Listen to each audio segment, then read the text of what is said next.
reaction rates, and then something called chemical equilibrium.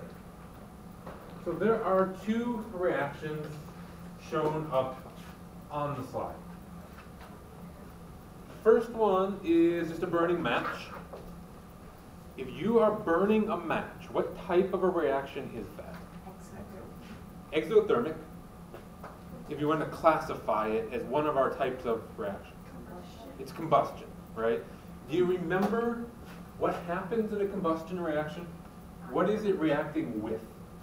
Oxygen. If you're burning something, it's just reacting with oxygen in the air. This is rusting steel.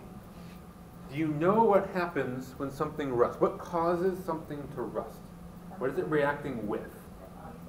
The oxygen in the air. So here we have a match reacting with oxygen in the air, and here we have steel reacting with oxygen in the air. What is the most obvious difference between these two reactions? One is like heat. One gives off a lot of heat, right? The other one takes a lot of time. A lot of time. This one is very fast. This one is very slow. But it's really the same reaction. This is the match reacting with oxygen in the air. This is a chain reacting with oxygen in the air. No. Say it again. Yeah. This is combustion. Yeah. Both of them? No. This one is combustion. Combustion technically involves flame, so it's a very fast, the fast reaction is combustion. And so the question becomes, if it's essentially the same reaction, why is this one so fast and that one is very slow? Because heat increases. Yes, we'll see that. So we talk about how fast a reaction occurs. We call it reaction rate. It's telling us how fast the reactants are becoming products. Some reactions are fast, some are slow. There are some things that affect reaction rate. Okay, there are things we can change that make a reaction faster or slower. The most obvious one is temperature. For the most part, when you heat a reaction up, it goes faster. And we'll see why coming up. The second one is concentration. If you are mixing two solutions, if they're concentrated, they're going to react faster. We'll also see why that is. And the third is surface area. Just like when we were talking about dissolving a sugar cube versus granulated sugar, we said the granulated sugar dissolved faster because more of the sugar is touching the water at any given time. With the cube, only the outside of the cube is touching the water, and it has to touch the water to dissolve. The same thing is here. For two things to react, they have to be touching each other. So if you have a cube that's trying to react with something around it, only the outside of the cube can react. So by increasing surface area, you're going to make the reaction happen faster. The last thing is adding a catalyst. The catalyst is probably the least logical one, but it's quite simple. We'll see what this is. A catalyst is something that you can add to a reaction. It's like an extra reactant that makes the reaction happen faster. So here we have two reactants. In each flask is just a single reactant, and we put balloons on top. If there's a reaction happening, it's going to give off gas, and the balloon is going to fill up. So over here, this is just showing that one reactant by itself does not fill up a balloon.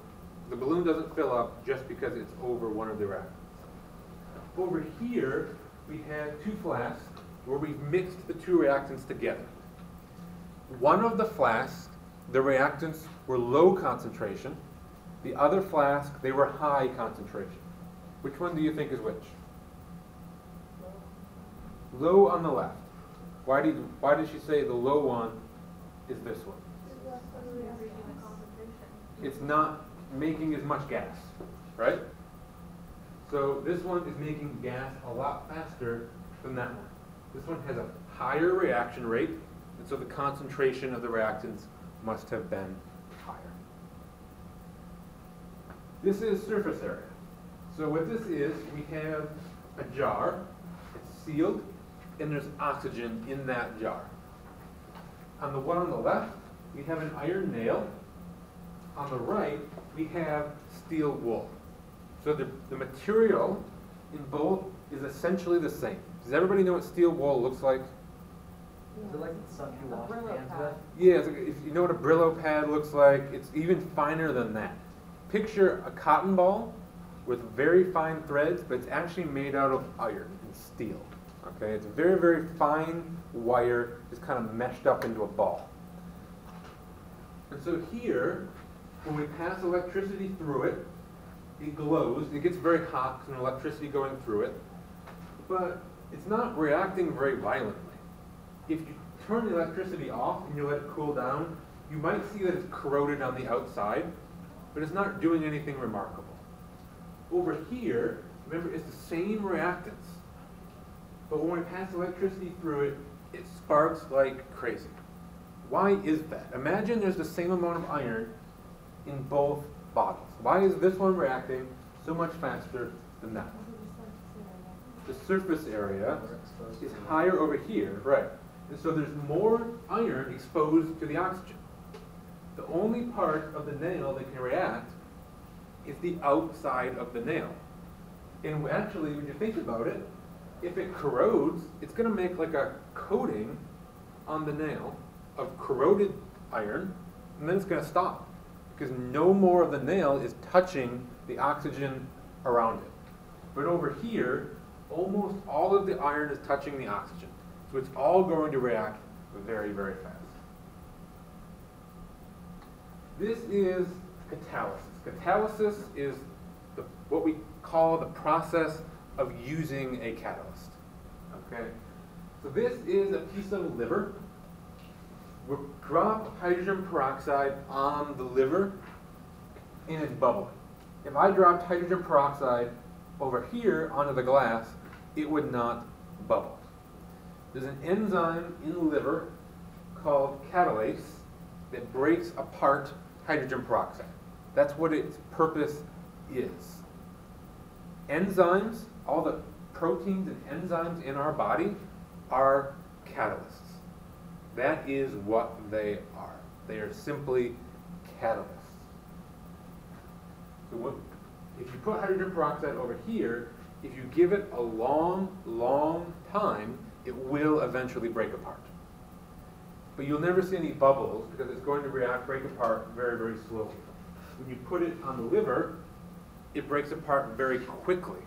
And so you actually see the bubbles. When you have a cut and you put hydrogen peroxide on it, it bubbles? I've never done it. Has anybody ever done that? Yeah, that's how you clean a wound. Right, but does it bubble when you do that? Yeah. Probably not like that, though, does it? Yeah, it does. Does it really go that much? Yeah. Depends on how bad it is. Depends on how deep it is. Not a paper cut, but if you cut I yourself. mean, there is catalase in every cell in your body. It's very concentrated in the liver. So there must be enough in your hand to do that. But You should try it. Next time you get a cut, don't cut yourself on purpose. I love going. if you put it on the outside of your skin, it doesn't bubble, right? No. Right. And so remember, you have a layer of dead skin on the outside of your skin, and so it's not actually touching catalase on the outside. So the reason these things are the way they are is based on what we call collision theory. This says that for a reaction to occur, the two molecules that are going to react have to collide with each other. They're flying around, whether it's gas molecules flying around, or they're dissolved in a solution and the ions are flying around. But for them to react, they have to physically hit each other. If they do not hit each other, they cannot react. And when they hit, they have to hit with proper orientation. What does that mean? We'll see. But essentially what it means, if you have,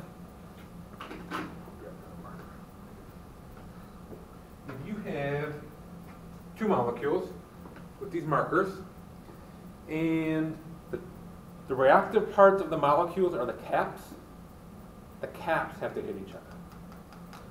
If one hits like that, it's not the correct orientation. There are two parts that want to react with each other have to hit each other. Well, it could be. It doesn't have to be, though. Because you'd only have positive, negative with ionic compounds. If you have molecular compounds, there are no positive, negative. But it just means the parts of the molecules that want to react with each other have to hit each other. If it hits like that, or like that, or like that, it's not going to work. And second, when they hit each other, they have to hit with enough energy. And every reaction is going to have a minimum amount of energy required. We'll see what we mean by that. But imagine with our markers again. Even if they hit with the correct orientation, if they don't hit hard enough, they're not going to react. So they have to have enough energy. And so, we can explain those things that cause change in reaction rate, for the most part, with just the three statements that are up there. They have to have, well, first of all, they have to collide in order to react. The more concentrated your reactants are, the more often they're going to collide with each other. And so they're going to react faster. They have to hit each other with enough energy. Temperature. If you heat something up, you're putting more energy into it. And so if you heat it up, more of these collisions are going to have enough energy. And with the surface area, this again comes back to the fact that they have to collide. If something is trapped in the center of a sugar cube or trapped in the center of our nail, it's not going to collide with an oxygen atom from the outside.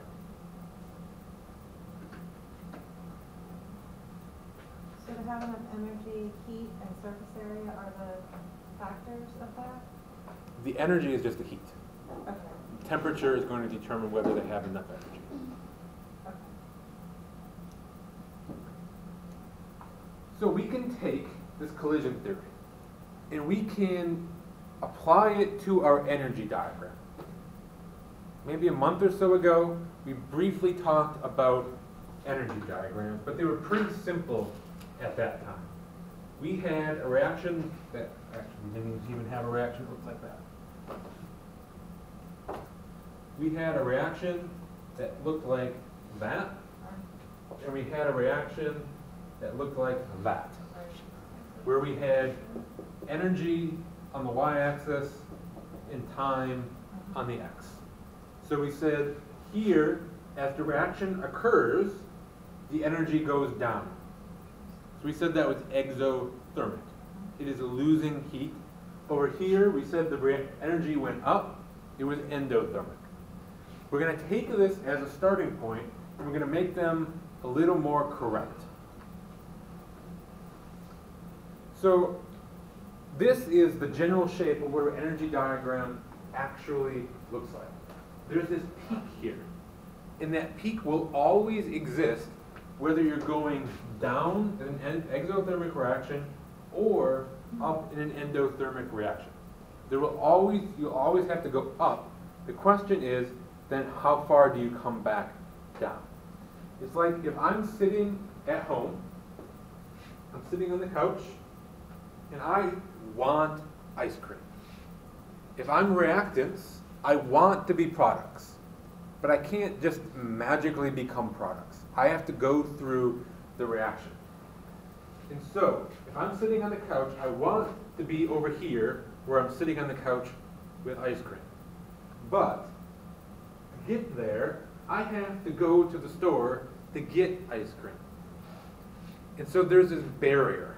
It's, do I have enough energy to get up off the couch, go all the way to the store, come all the way back and sit back on my couch. Is it worth it? Right? Is it worth spending that much energy to get the ice cream in order to have the ice cream? Or am I so lazy that I'd say, well, forget it. I'll get it tomorrow. The same thing happens with our reaction. Here, we have reactants. They want to get to here, but they have to go up this little hill before they can get to the products. That hill is what we call the transition state. So we have reactants and products, but now we have a third thing that exists here. We have the transition state. And what a transition state is, it is what the molecules look like while they are reacting. And so we have these two molecules that are going to react with each other. That split second when they hit, they exist as one giant molecule, and then they fall back apart into two different new molecules. Okay? And so what this is here does exist. It is a molecule that does exist, but it exists for an infinitesimally small amount of time. And it is unstable. You can't take this out of your reaction. Because as soon as you try, it's just going to turn into a product. So you're going to pluck it out, and before you can even look at it, it's going to be product. And so even though it does exist, it's not something that you can have in your hand. It's not something that you can actually pull out. So this is the transition state. We also have a term for the peak itself. Remember, this is a line showing energy. How much energy we go up is called the activation energy. With the AE for energy, with a little a for activation.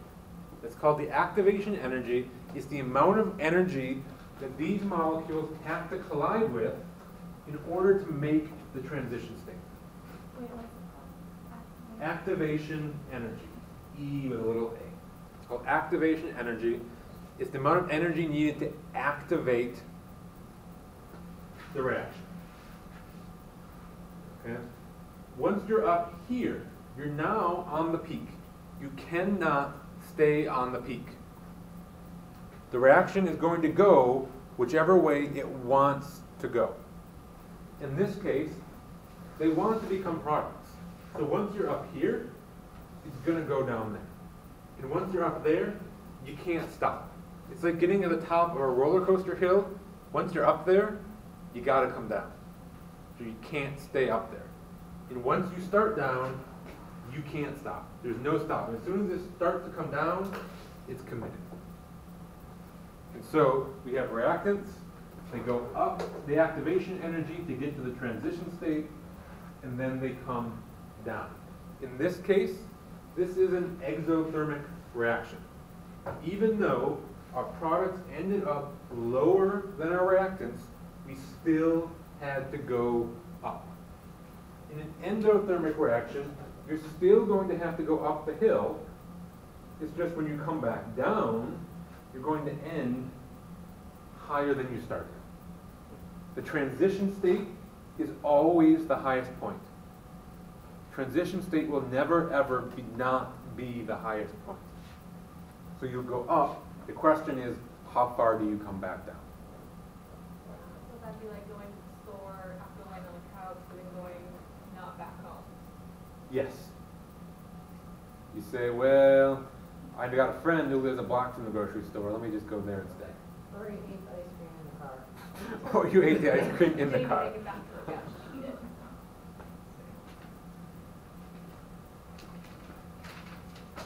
So here, the red is what we were looking at. So we go up the peak, and then we come down. The blue line is what happens when you add a catalyst to the reaction. What it essentially does is it takes the one big peak and turns it into two little peaks. But if you imagine this like a roller coaster, if you can get to the top of that peak, you're going to gain enough momentum coming down that to get over that one, right? So really, all you have to do is get over that peak, and that peak is a lot lower than that one. And so more of the molecules in your reaction are going to have enough energy to get over that one than to get over the big one. And the more molecules can get over the hill, the faster you're going to react. So adding a catalyst makes the reaction happen faster because you lower the activation energy. That's what a catalyst does. That's the definition of a catalyst. It lowers the activation energy. Say it again. What's an example of a catalyst? Catalyst. Yeah. So if we go back to our catalase in our liver, imagine hydrogen peroxide that's not on the liver. It's just sitting on the table, okay? I don't know whether it's exothermic or endothermic. We're going to say it's exothermic. And so in order for hydrogen peroxide to get to its state of broken down, it has to go up that hill. When you put it on the liver, where there's catalase, you now have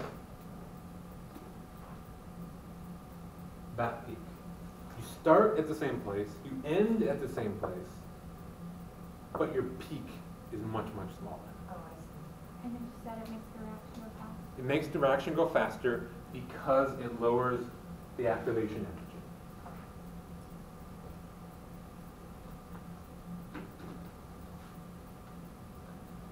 This is used in your engine. This catalytic converter up by your engine, and then in your muffler, that also uses catalyst. So your engine puts out carbon monoxide. Your exhaust system was going to convert carbon monoxide, which is toxic, to carbon dioxide, which is not. It'll also take NO and convert it to nitrogen and oxygen gases, which are definitely not toxic. So these catalytic converters in your mufflers have a very thin layer of palladium and platinum on them.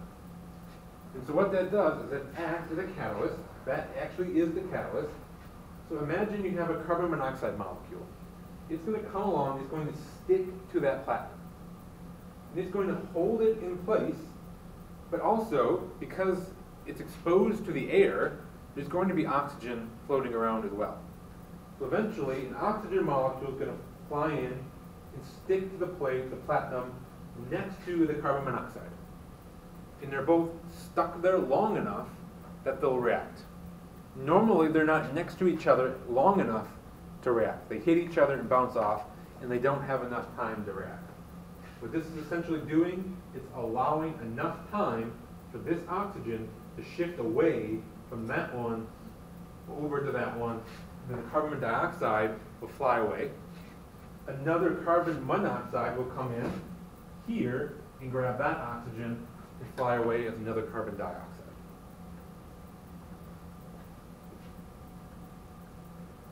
So here we're going to draw an energy diagram. So we have a reaction. We have, first of all, what type of a reaction is that? We had four types. What type is it? Decomposition. We just have one reactant, it's falling apart, that's a decomposition reaction.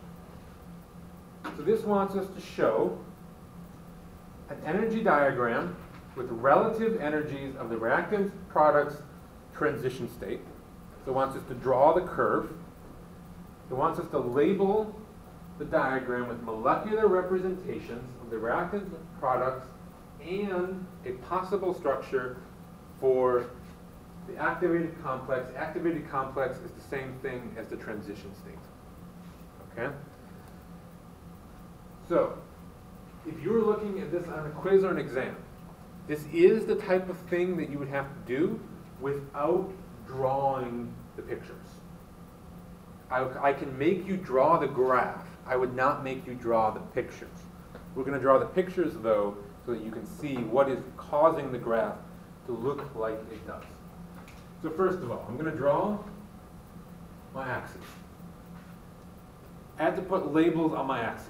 What are the labels on the axes? Time is on the x-axis. You have time on the x, energy on the Y. No one's going to mark you wrong if you just put it like that, but technically, if you put arrows, you're saying time is increasing and energy is increasing. So we have our axes. Now, say it again. What picture they're talking about? This is the diagram, right? We'll see pictures. Okay. So, now we're going to draw the line first. The line is the easier part. The line is the part you have to be able to do. And so, we're going to start with reactants. And I can put the reactants anywhere I want. So I'm just going to draw a line for the reactants kind of in the middle. Now, I'm going to end with my products. Is it going to be higher or lower than my reactants? And how do I know? Higher because it's endo. At the very top it says the following reaction is an endothermic reaction. It's endothermic, which means it's taking in energy, and so it's going to end higher. We don't know how much higher, so I can put it anywhere I want as long as it's above that line. So I'm just going to put products there. Now I need to connect the two. What is the line connecting the two going to look like? It's going to have a transition state. Yeah. It's going to come up. Remember, the transition state is always the highest point. And so you have to come up above your products. The peak is always the highest point, and then it comes down to your product. So this is a correctly drawn curve. That curve is correct. You also have to be able to label the reactants, products, and transition state. So what is this? These are reactants. I'll just put an R. What are these? Products. And this is what? This is transition state. I'll just put a T. You have to put EA. The energy. So this doesn't require you to, this specific question, but it would certainly be a good idea to be able to label that. So if I was going to label the activation energy here, where would I draw it, and what would I label? How would I label it? With the dots. When you got dots on the little lines, Little lines. like to go across. So like here? Where are they going? Between the reactants and the transition. Reactants and the transition. Yeah. And so the way people normally show it is they would draw a line down from the top of the peak straight down to even with the reactants. Draw a line like that and call it activation energy. But any way you could draw it that successfully told the person grading it that I know what activation energy is and this is it, is going to be correct. I don't know how else you would do it, but if you can find another way to do it, it would be fine. So where in that is the transition state, the lump? The transition state is the peak. Okay. It is the peak. The activation energy is the difference between the peak, the transition state, and the reactants. Okay.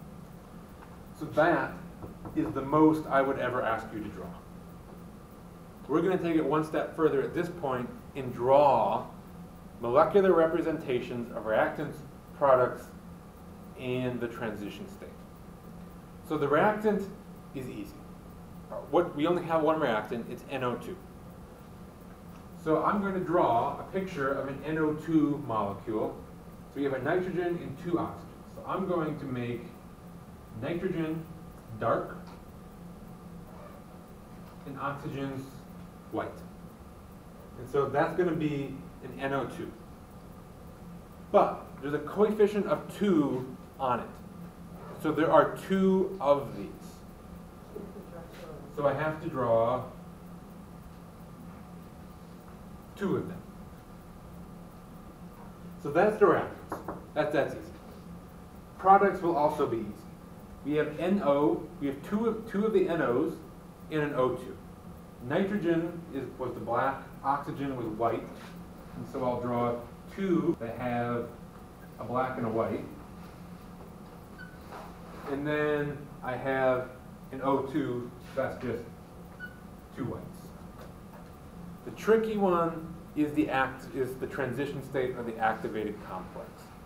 What we have to do is we have to take these two molecules and stick them together in such a way that they can break apart into those.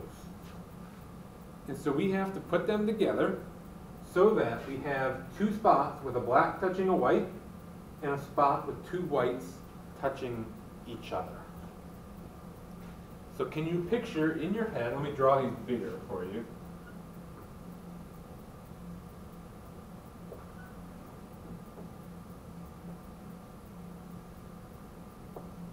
If I have these, and I'm going to take them, imagine you're holding them in your hand, and I need to slam them together in such a way that when they stick together, I can pluck them back apart into those pieces. Yeah, Abby. Just set them side by side. Set them side by side. Yeah. Yeah. And so if I take this and put it here, there's one of them, right? There's one, and there's one. And that's in the transition state. And so this would be the transition state. Like the top and the bottom pictures together. So, no, just the top one. Just that would be a transition state. It's the two things we started with, this and this, joined together in such a way that I can pluck them back apart to make my products. So if I put them one on top of each other,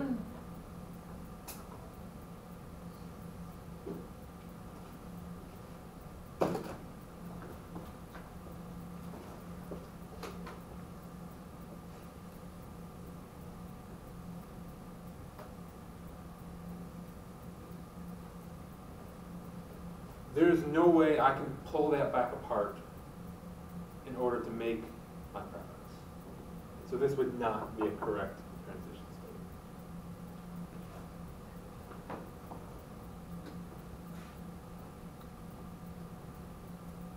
So if you have someone who can draw, that's what it would look like.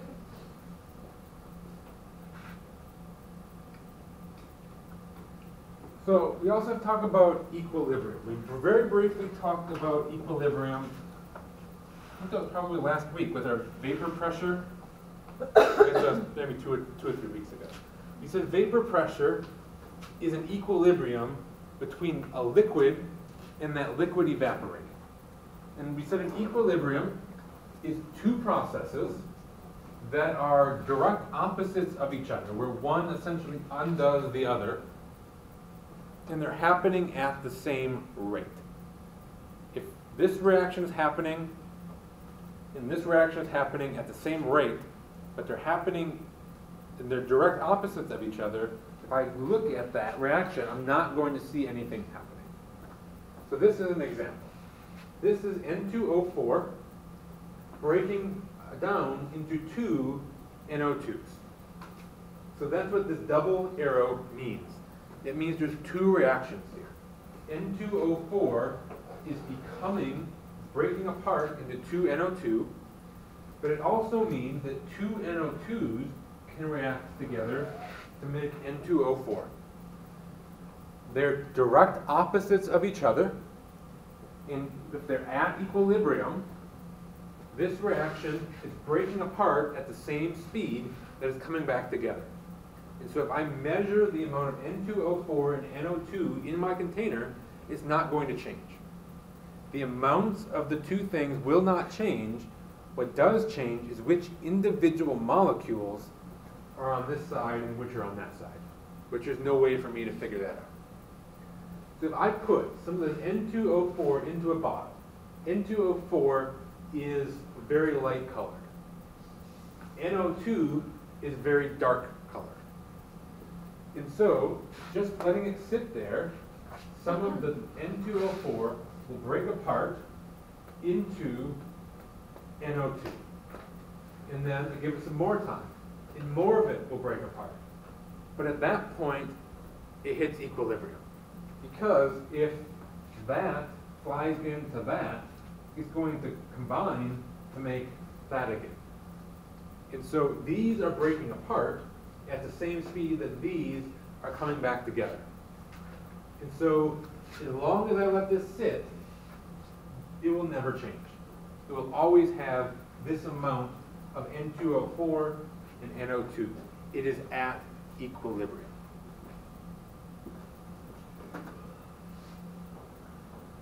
So this slide, first glance, probably looks hairy. This is not difficult, okay? Once you see what this actually is, it is not going to be difficult.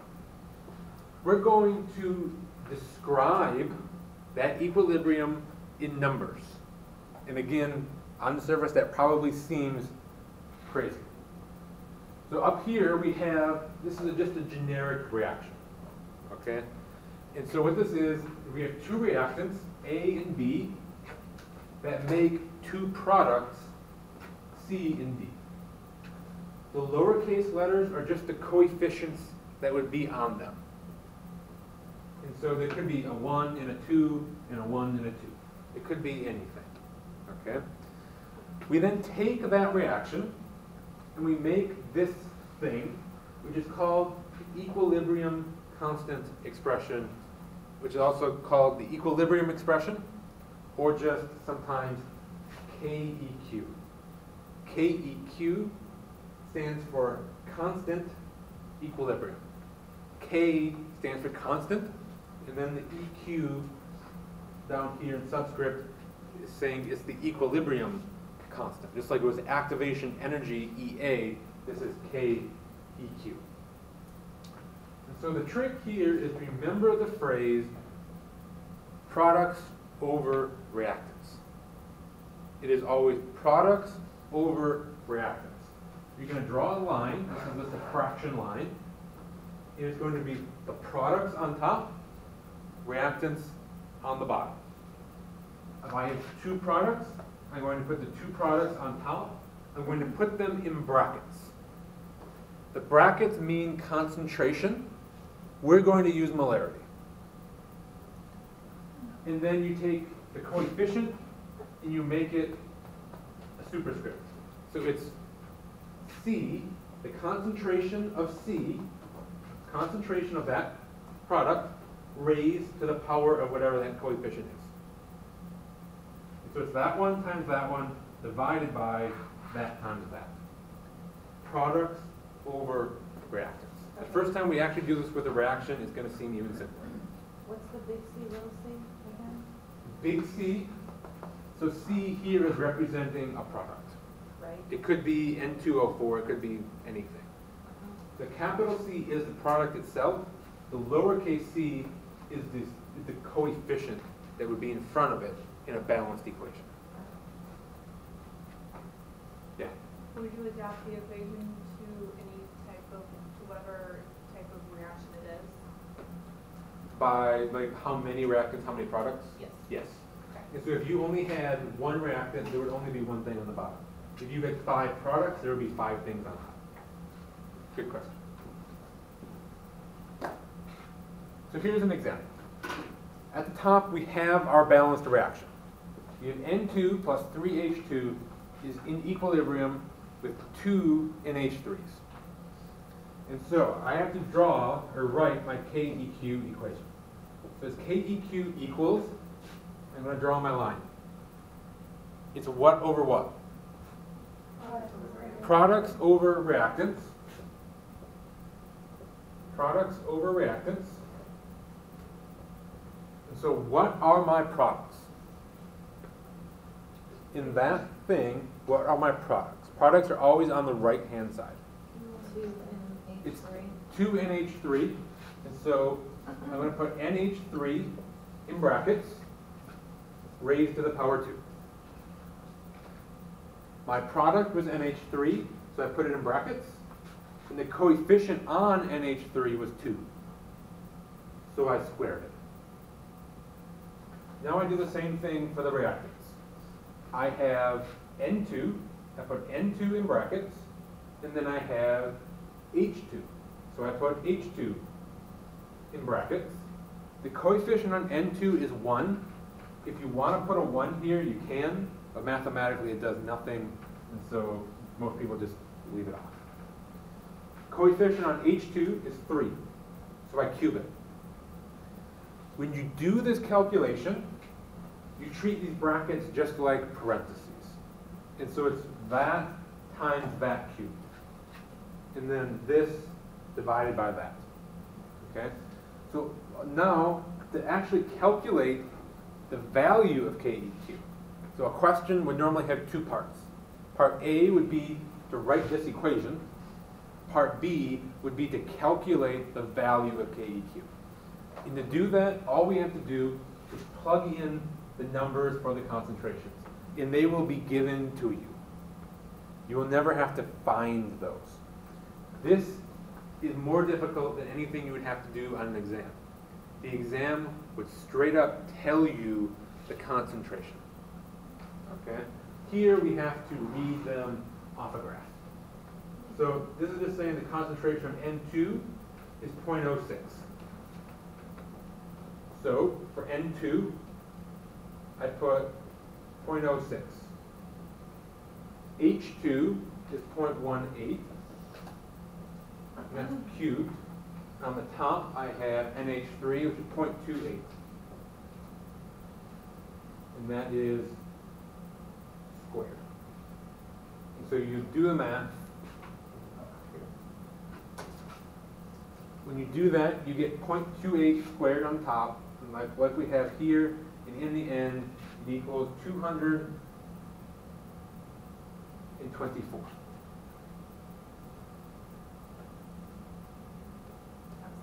That's the answer. There are no units for KEQ. In the entire semester, there are two answers you can give me without a unit. This is one of them.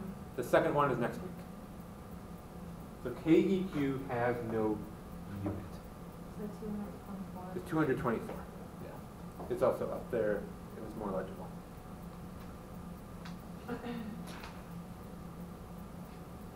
So we then talk about a reaction as favoring the reactants or favoring the products.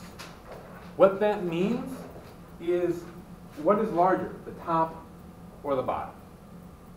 Okay? And there are two ways to figure that out. We can either just calculate this. What is that?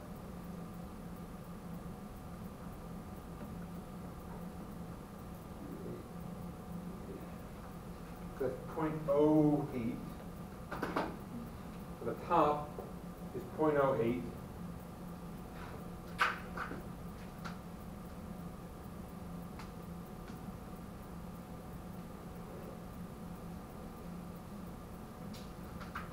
The bottom is 0.0003. And so if we're saying product or reactant favored, we look at which is larger. Which of these two numbers is larger? Top one. Is the top the reactants or the products? Products. The product half, the product side is larger, and so we would say this is a product favored reaction. And it's always a large number. It's always the larger number. The other way to do it is we have this number here. And this came from a fraction. If I have a fraction, I have x on top, y on the bottom. What happens, what is my answer going to be if x is larger than y? A whole number. It's going to be a whole number, it's going to be larger than 1. Yeah. If in a fraction, if the top is bigger than the bottom, it's going to be greater than 1. If this is larger than that. If y is larger, it's going to be less than 1. And if x equals y, the fraction is going to come out to 1. So just by looking at that, the fact that it is more than 1, we know that must be larger than that. And so just because that is larger than 1, we can say it is product favored. So if KEQ is larger than 1, it is product favored. If KEQ is less than 1, it is reactant favored. And if KEQ is 1, neither is favored. Okay? Here we have another term here. We say it lies to the right, lies to the left. Let me go back to here so we can look at this reaction. So for an equilibrium, we talk about the left and the right. The left is the reactants, the right is the products.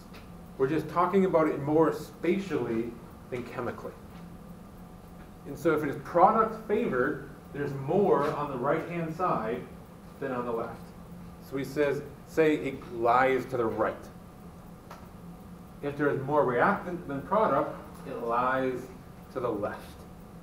We're going to come back to that left and right later on when we start messing and changing our equilibrium. Wait a minute, so if it's greater? Greater than 1, that means the top is larger and the top is the products. Right. If it's less than 1, that means the bottom is larger and the bottom is our reactants. Can you still go by the first thing you said? This one? Yeah. Yeah. So here is a full example. We have a different reaction. We have 3 parts to our question. Part 1 says write the equilibrium constant expression. 2 says calculate the value. And 3 says describe the position. So number 1, we just have to write the equation. So KEQ equals something. What over what? Products over reactants. Products over reactants. What is my product here?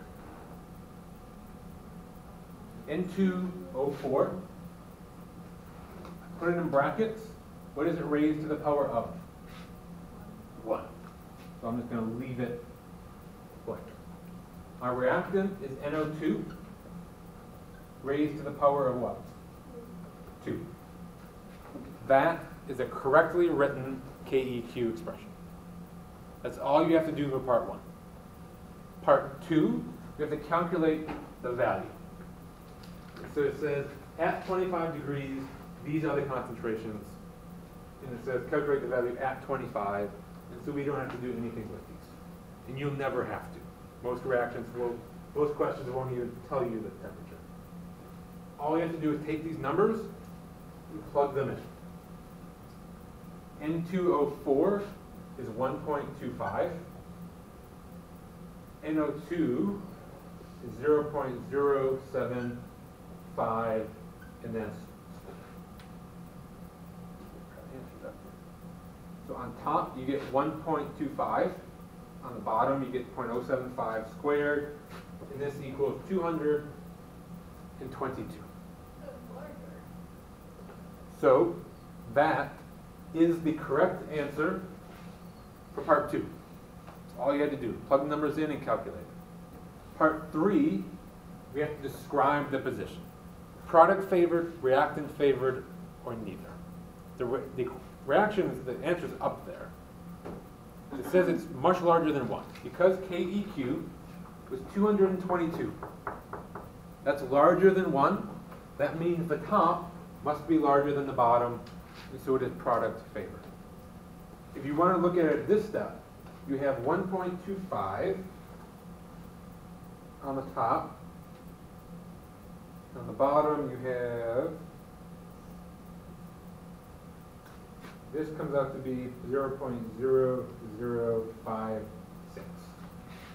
And so the top is 1.25, bottom is 0.0056. Top is larger, so it's product favored. And it lies to the right because the product's on the right. Correct. Okay. Yes. And so once you put that it's to the right or product favored, you're done. got full credit on that question. Yeah. So when it says describe position, that's saying asking for left or right. Left or right, reactant or product.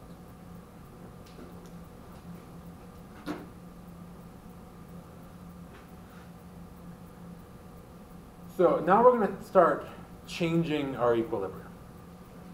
We're going to do things to our equilibrium to make it unhappy. Reactions want to be at equilibrium. They want to be at their happy place. So when you change them, when you give them a little nudge, they're going to readjust to get back to where they want to be. This is called Le Chatelier's principle. It says that you can change equilibrium. And if you change it, it will react to undo your change.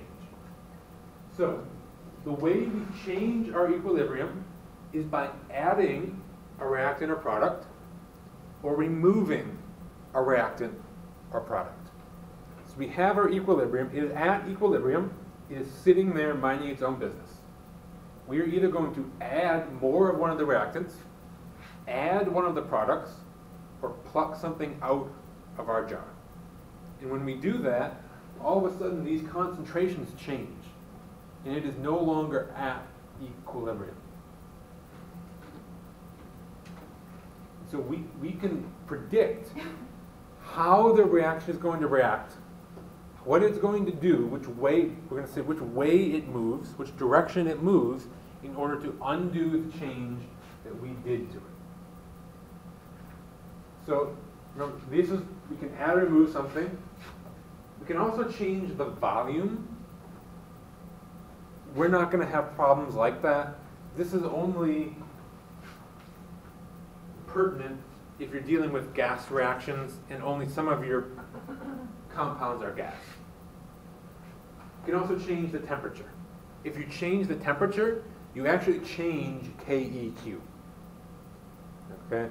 If you add or remove a reactant or product, the value of KEQ won't change.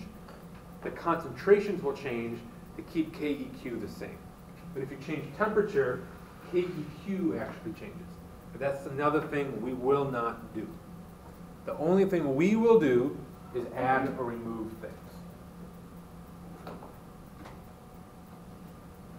So, if we add a reactant or product, the equilibrium will shift away from what we add. If you add something, all of a sudden there is too much of it. The reaction wants to get rid of it, and so it is going to go the other direction. If I have this reaction, A plus B gives C plus D. If I add extra A, I now have too much A. And so we say the reaction shifts to the right. By shifting to the right, it uses up some of the A. We had extra. We want to use it up to get rid of it. But also, it's going to make up extra of the product. Wait, only the A is moved or the whole? That's a very good question. That's something people get confused about a lot. A has to get used up. But the only way to use A is to react it with B. And so A and B will go down at that point in order to make C and D. And so if you add A, it will shift to the right, away from it. A and B will go down, C and D will go up. If I add B, the same thing happens. The extra B will react with A to make more of the C and D. B is on the left, so if I add B, it shifts to the right. If I add C or D, I now have too much over here. And so it's going to shift left. So you're not going to have the product or reactant. Can you show us like an example? I'm pretty sure this one coming up. So the key is if you add something, the reaction will shift away from it. If you add something to the left, it will shift right. If you add something to the right, it will shift left. If you remove something, it's going to create a vacuum. and it's going to suck everything into it. So if I remove A, it's going to suck everything from the right to the left.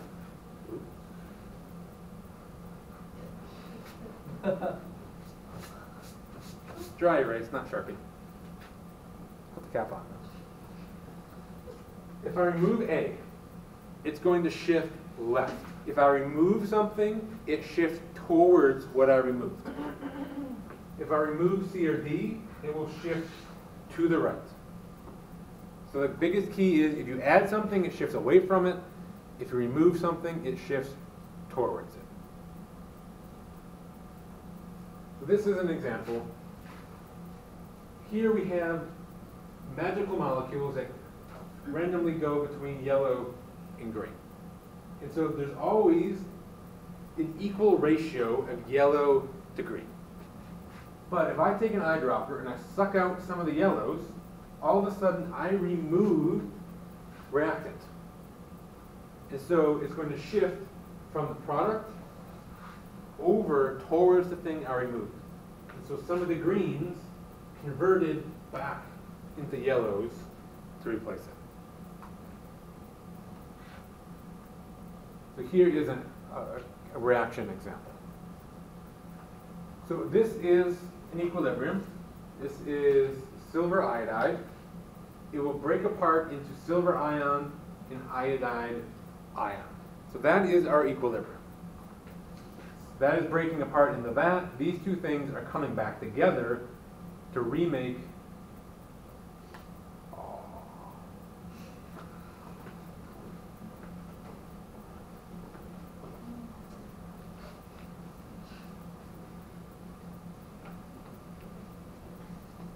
So we're going to do some different things to it. And we're going to predict which way is this reaction going to shift. I'm having a hard time seeing it. What, how you explain it's not really. Okay. So, first one is we're going to remove silver ion. Okay? It's explaining how we did it, but the really important part is silver ion is removed. So it's going to shift to the left. So, first of all, which of these things am I removing? Am I removing a reactant or am I removing a product? Product. Product.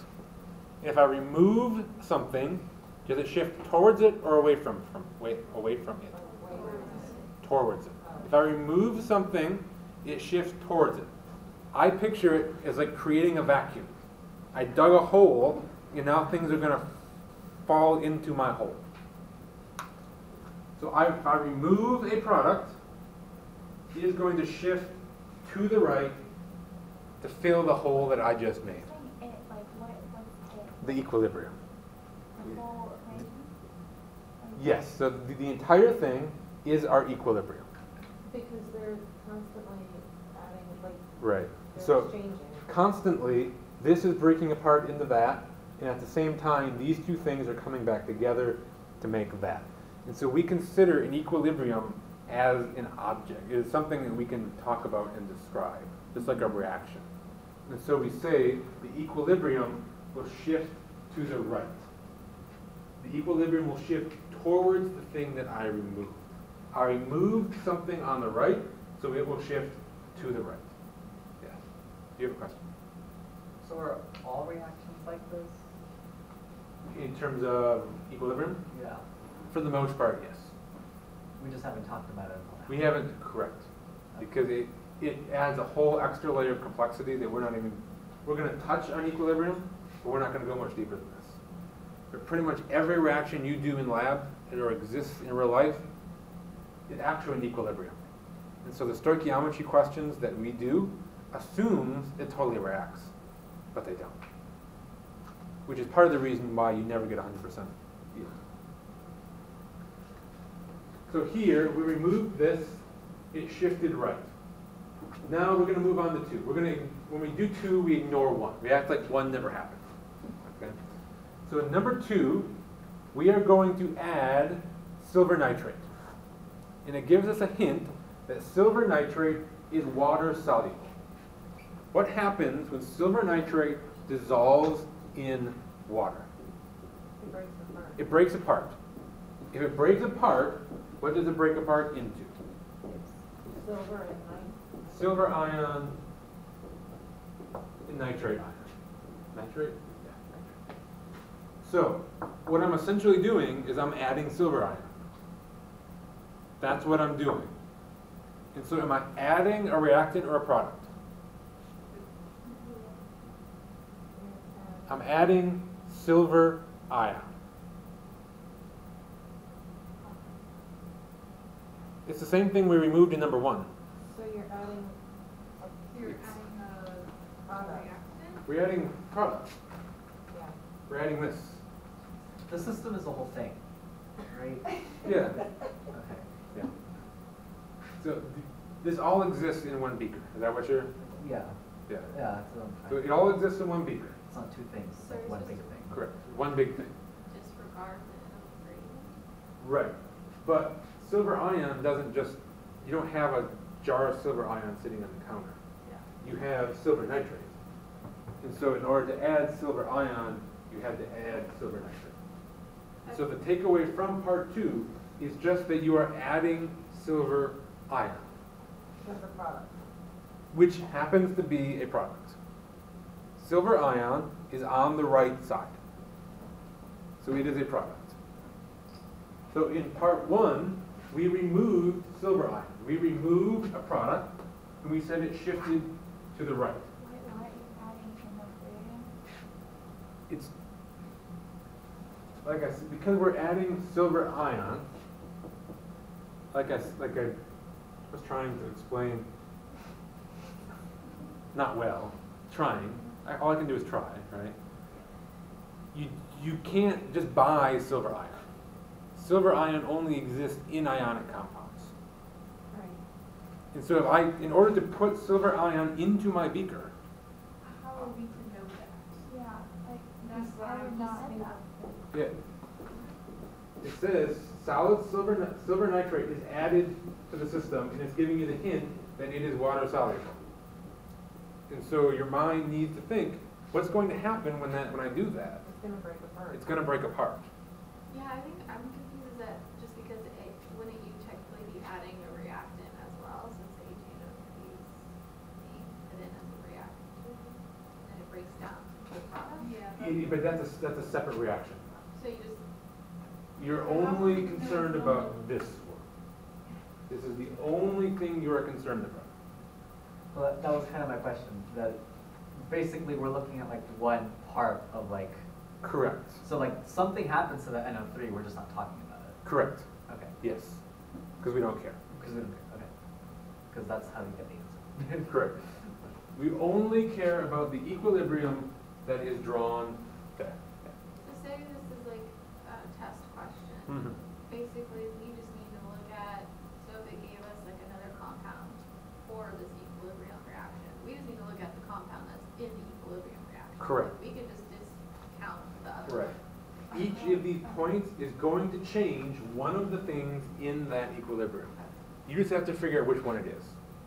And if there's something extra there, you don't give a crap. And so here, we're adding this. If I add something, does it shift towards it or away from it? Away. All of a sudden, I now have too much of it, so it's going to shift away.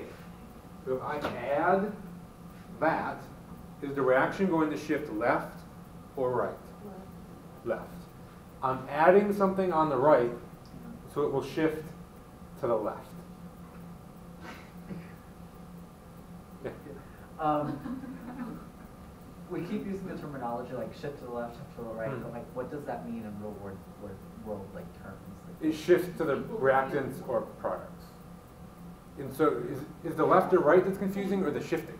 Yeah, if me, left and right, like, I wanna know, you're talking about products and reactants? Yes, so left means reactants. Yeah, that makes sense. Right That makes- means So, products. so basically by adding more of the reactant or of the product, more of it's moving to be like, to To make it reactants. equal, right? Yes. Okay. In order to get back to equal, Equilibrium. you have to decrease this while increasing that. So if you add something to the products, And the whole products are going over the reactant, Correct. and then the reactants are going to sodium silicon? Or no? They will, because it is in equilibrium, there's no way you can stop this from happening. Okay, so they're just gonna switch positions, basically. If you add extra of this, all of a sudden the reaction going from that side to this side is all of a sudden going to start happening faster. Whereas this one will continue at the same speed. Because it's constantly changing. So if you add something, it's gonna try to get back to a normal state, right? Right. So that's why it's constantly shifting, Right. right? Correct. Trying to get to equilibrium. Trying to get Right. to equilibrium. Like homeostasis in the body. Yes. Happiness. Happiness. So it's like molecules, right? Molecules, yes. It is molecules. Okay. Going to number 3. Going into test 4, I think our brains are fried. Moving on to number 3. We still got a quiz today, y'all. We have a quiz today? Let's take a break.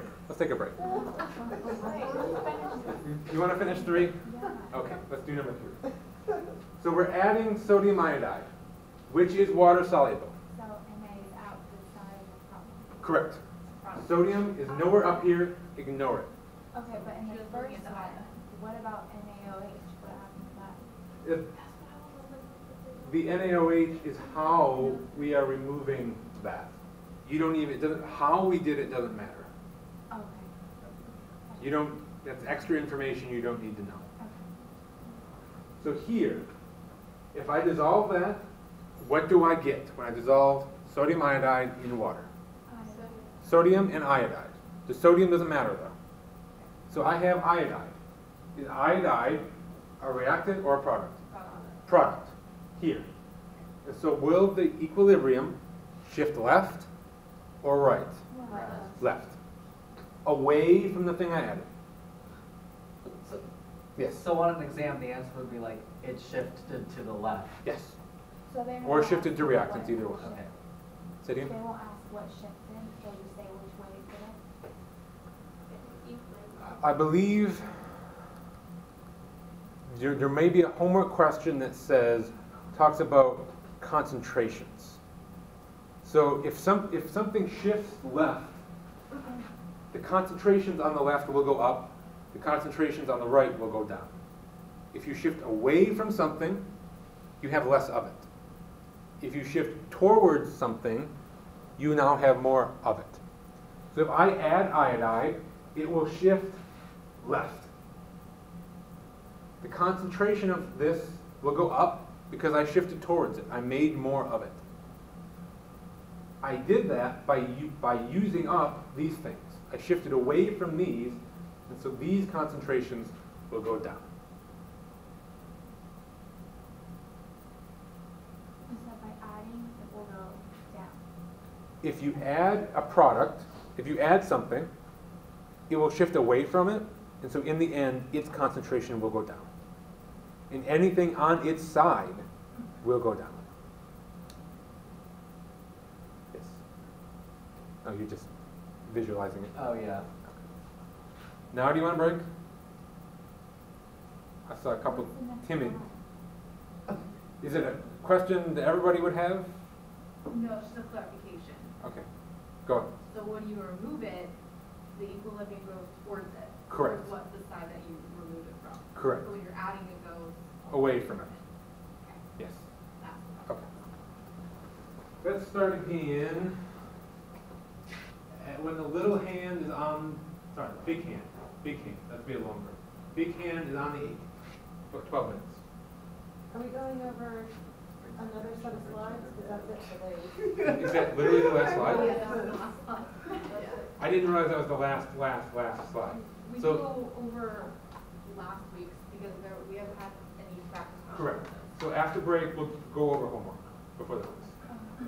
So, big hand on the 8. Yes. Is there anybody who cannot not listen? You can What leave. are my grades?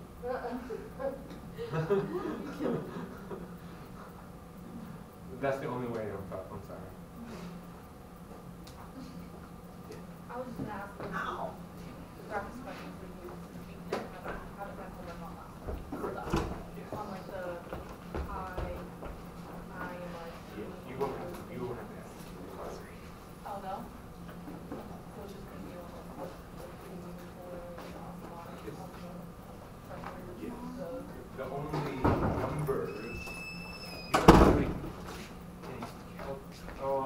where we did the dilutions. How long did it take the homework to have it?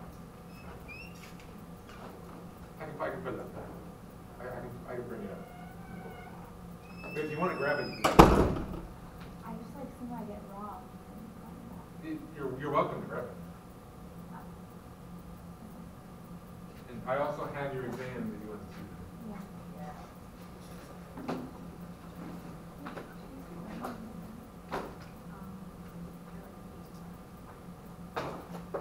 Is molarity gonna be on this quiz? Only not calculating molarity using the molarity problem. So it's not the No, but we use molarity in the dilutions. right? We used molarity, but we didn't calculate molarity. Okay.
One benefit of the long, clear lecture tonight is most of the election drama may be done by the time we can get Thank out. God. I'm so ready for it to be over.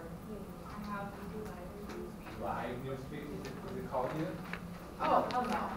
Only like 2% of maybe 1, 2, 3, 4, 5, 6, 7, 8, 9, 10 states are. I think that's called every state. No? Certainly no important ones. Indiana's 14.66 current precincts reporting, unfortunately, I'm sorry. Let's read this, yes. On this one, I just want to make sure that's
drop exams. Probably, hopefully by Thursday, we're going to post next credit opportunity. And then you can already get 100% of the final. Right. Yeah, all right. From that, because this is my standard, right? That's just your conversion. Yeah.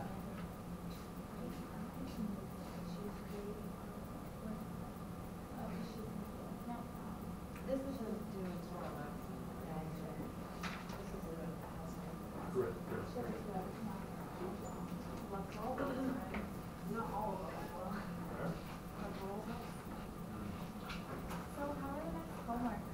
Like, are we gonna have another one of these before final? Yes, so there will be regular homework for this week, regular homework for next week, and then there will be the final one of these, which will be the whole semester. Which would be like 100 probably, How many were on this one?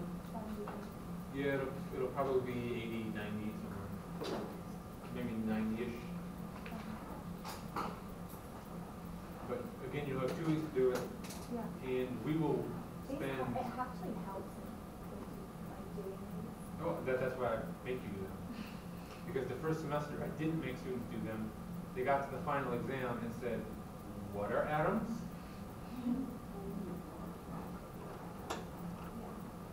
So I think they're a good, I mean, if you're trying to do well on a cumulative function, you need to keep up with that. And so a student that stays on top of things would do that on their own, but they would be doing that on top of their extra homework. Whereas here, I make you stay on top of things, and I don't then, that is your homework. You don't then have something extra on the side that you have to do. So, but for the big You one, have a heart unlike other teachers. don't say names, don't say names. I couldn't say You're it. on there, I'll say it. I don't even know how to say it. Just don't. But, so you'll have 2 weeks to do the big packet, but we'll also spend 4.5 hours in class doing the whole thing.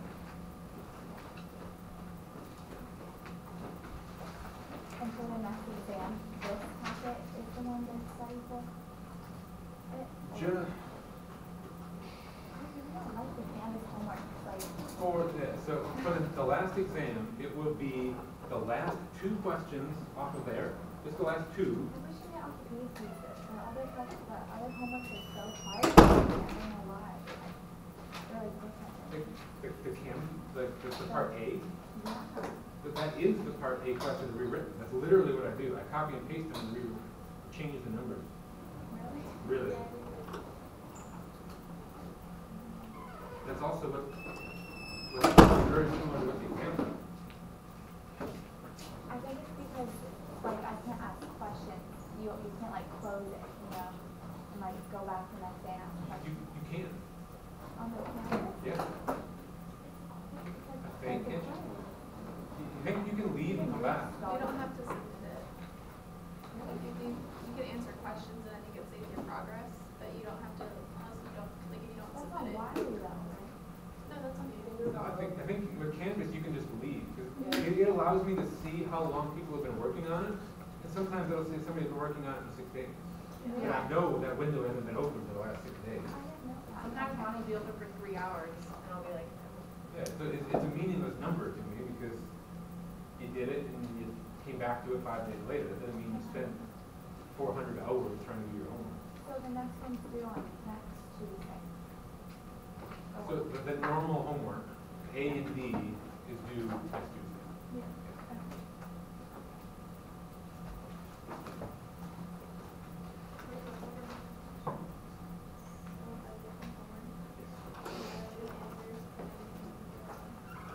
That's okay.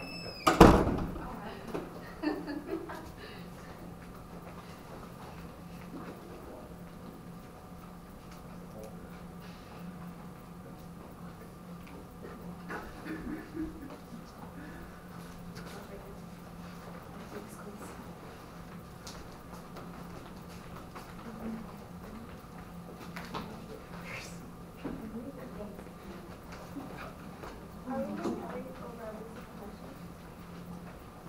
No, Oh. no. Oh, we're I don't think I can even talk that fast.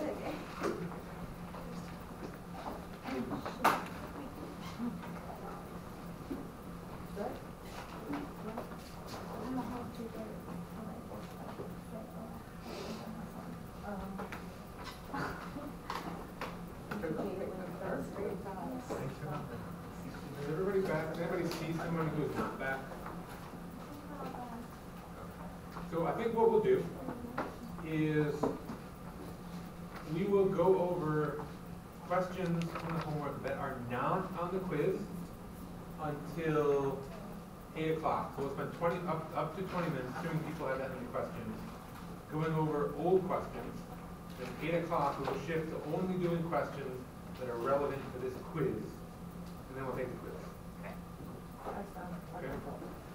So, do you have questions? Other questions not 78, 77, 78 that you want to go over? 55, 55.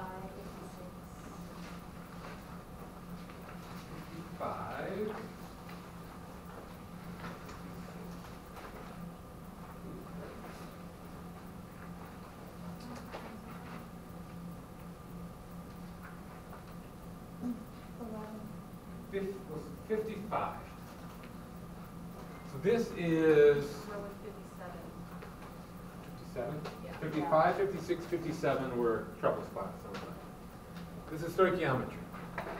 So 55. It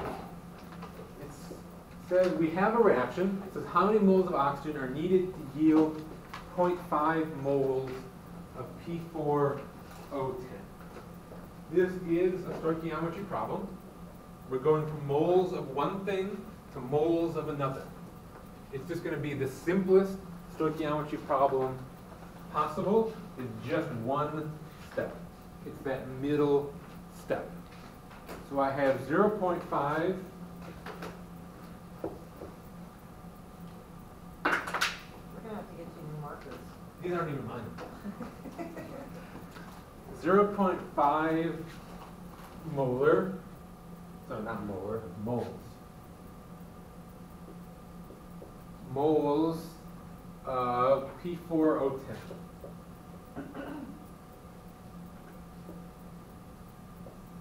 What's my unit down there? Moles. Moles of P4O10. Remember that whatever is here automatically comes down here. So we want to go from moles of P4O10 to what?